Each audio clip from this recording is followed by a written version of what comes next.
കൂകി വിളിച്ചുകൊണ്ട് പോകുന്നുണ്ട്. അപ്പൊ അവരെന്ത് ഉദ്ദേശത്തിലാണ് അങ്ങനെ ചെയ്യുന്നതെന്ന് അറിഞ്ഞുകൂടാ. ഒരു ചിക്കൻ ബിരിയാണി പൊതിച്ചോറ് ഒരുപാട് പേര് ഇങ്ങനെ കളിയാക്കി എടുക്കുകയൊക്കെ ചെയ്തപ്പോഴത്തേക്ക് ഒരു വിഷമം ഉണ്ടായിരുന്നു. ഞാനിപ്പോൾ നിൽക്കുന്നത് അടൂർ ബൈപ്പാസ് റോഡിലാണ്. KFCക്ക് സമീപമാണ്. ഒരു വ്യത്യസ്തമായ കാഴ്ച കണ്ട് കരളലിയിപ്പിക്കുന്ന കാഴ്ച കണ്ടാണ് ഞങ്ങളിവിടെ എത്തിയത്. ഒരു അമ്മയും കുഞ്ഞും അതുപോലെ തന്നെ അനിയത്തിയും ചേർന്നുകൊണ്ട് ഇവിടെ പൊതിച്ചോറ് വിൽക്കുകയാണ്. കുഞ്ഞുങ്ങളെ കച്ചവടതന്ത്രമായിട്ട് ഉപയോഗിക്കുക, അല്ലാണ്ട് വേറൊന്നും കൊണ്ട് പ്രാരാബ്ദം കൊണ്ടൊന്നും ഇറങ്ങുമല്ലോ. ഇതൊക്കെ പോകുമ്പോൾ പൊതിച്ചോറ് ചിക്കൻ ബിരിയാണി എന്ന് അവർക്ക് വിളിച്ച് പറയുമായിരുന്നു. അപ്പം ഇപ്പം ഇതുവഴി പോകുന്നവര്, ബൈക്കിലൊക്കെ പോകുന്നവരായാലും തിരിച്ച് നമ്മളെ നോക്കി പൊതിച്ചോറ് എന്ന് വെച്ചാൽ കളിയാക്കി കൂകി വിളിച്ചുകൊണ്ട് പോകുന്നുണ്ട്. അപ്പൊ അതൊക്കെ അവരെന്ത് ഉദ്ദേശത്തിലാണ് അങ്ങനെ ചെയ്യുന്നതെന്ന് അറിഞ്ഞുകൂടാ. അവരുടെ മനസ്സെന്തോ നമുക്ക് ഞാൻ ടീച്ചർ ആയിട്ട് വർക്ക് ചെയ്തോണ്ടിരിക്കുകയായിരുന്നു പയ്യന്നല്ലൂർ സ്കൂളിൽ. ഞാൻ നേഴ്സിംഗ് അസിസ്റ്റന്റായിട്ട് വർക്ക് ചെയ്തോണ്ടിരുന്നായിരുന്നു. നേഴ്സിംഗ് അസിസ്റ്റന്റ് ഡെലിവറി കഴിഞ്ഞ് പിന്നെ പോകാൻ പറ്റും. നമുക്ക് ചെയ്യാൻ പറ്റുന്ന എന്തെങ്കിലും ഒരു ജോലി നോക്കണമെന്നായിരുന്നു. ഇതാകുമ്പം നമുക്കൊരു ജോലിയാവും, ഇവരും കൂടെ ഉണ്ട് എന്നുള്ളതില്ല. മറ്റെവിടെങ്കിലും പോയി നമുക്ക് വേണമെങ്കിൽ കടകളിലൊക്കെ പോയി നിൽക്കാം. പക്ഷെ ഇവരെയും കൊണ്ടാകുമ്പോൾ പിന്നെ ബുദ്ധിമുട്ടല്ല, അവർക്കും ബുദ്ധിമുട്ട്, സാധനം വാങ്ങാൻ വരുന്നവർക്കും ബുദ്ധിമുട്ട്. ഇതാകുമ്പോ നമ്മുടെ കൂടെ ഉണ്ട്. ഞങ്ങളിപ്പം സാധനം കൊണ്ടുവരുന്ന തന്നെ ഒരു വലിയ സ്റ്റെപ്പ് മണ്ടയ്ക്ക് വരെ ചുമ്മിയായി സാധനം എല്ലാം മേളിൽ എത്തിക്കുന്നത്. അവിടെ വണ്ടി വരുത്തുള്ളൂ. കൊണ്ട് കുഞ്ഞുങ്ങളെ തന്ത്രമായിട്ട് ഇതിനായിട്ട് ഉപയോഗിക്കുമല്ലോ. അങ്ങനെ ടെക്നിക്ക് കൊള്ളാന്ന് പറഞ്ഞിട്ട് അവര് പോയി. അപ്പൊ ഞങ്ങൾ രണ്ടിങ്ങനെ മുഖത്തോട് പോകുന്ന നോക്കി ഇങ്ങനെ ഒരുപാട് എന്ന് പറഞ്ഞാൽ ഇഷ്ടം പോലെ ആൾക്കാര്. ഞാൻ 3000 രൂപ 4000 രൂപയൊക്കെ തരാം, ഞാൻ ഇന്നെടുത്ത വെളിനാട്ടില, അപ്പൊ നിങ്ങളുടെ വീഡിയോ കണ്ടായിരുന്നു, അപ്പൊ നമുക്ക് സഹായിക്കാം, നമുക്ക് ഇതുപോലെ പെങ്ങന്മാരുണ്ട്, പിന്നെ അങ്ങനെ അതുകൊണ്ട് നിങ്ങളെ കുഞ്ഞുങ്ങളെ കൊണ്ട് നിൽക്കുന്നതുകൊണ്ട് നിങ്ങൾ കാര്യം ചെയ്യും, നിങ്ങളുടെ അക്കൗണ്ട് നമ്പർ ഇട്ടുതരാൻ പറയാം ആദ്യം. അപ്പൊ നമ്മൾ വിചാരിക്കുക നമ്മൾ സഹായിക്കാൻ വേണ്ടിയിട്ടാണ്. അച്ഛൻ്റെ അമ്മയുടെ മുന്നിൽ ഇരുന്നായിരിക്കും ചിലപ്പോൾ ഞങ്ങൾ വിളിക്കുന്നത്. അപ്പൊ ഞങ്ങൾ എല്ലാവരും കേൾക്കുന്ന ലൗഡ് സ്പീക്കർ അങ്ങോട്ട് പോകും.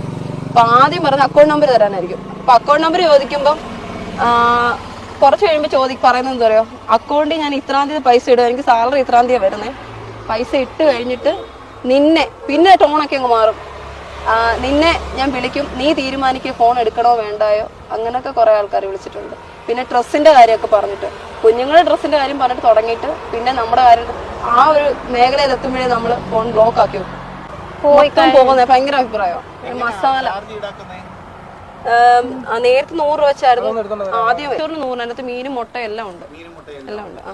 പിന്നെ മുളക് ചുട്ടരച്ച് ചമ്മന്തി, തോരൻ, പിന്നെ എന്തെങ്കിലും കൂട്ടുകറി എന്തെങ്കിലും കാണും, ഇല്ലെങ്കിൽ കൊണ്ടാട്ടം, പിന്നെ ചീനിയോ ചക്കയോ അതിനകത്ത് വെക്കും. അത് വെക്കും. പിന്നെ എന്തെങ്കിലും ഒരു ഒഴിച്ചുകറി, ഒരു മീൻകറി,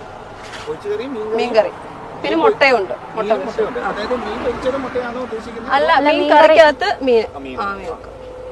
പിന്നെ കപ്പ ബിരിയാണി കപ്പയും ചിക്കൻ മിക്സ്, അത് 100 എടുക്കുന്നത്. ഇപ്പൊ ചിക്കന് വില കൂടിയതുകൊണ്ട് വില കൂട്ടിയ 80 രൂപയ്ക്ക് കൊടുത്തോണ്ടിരുന്നു.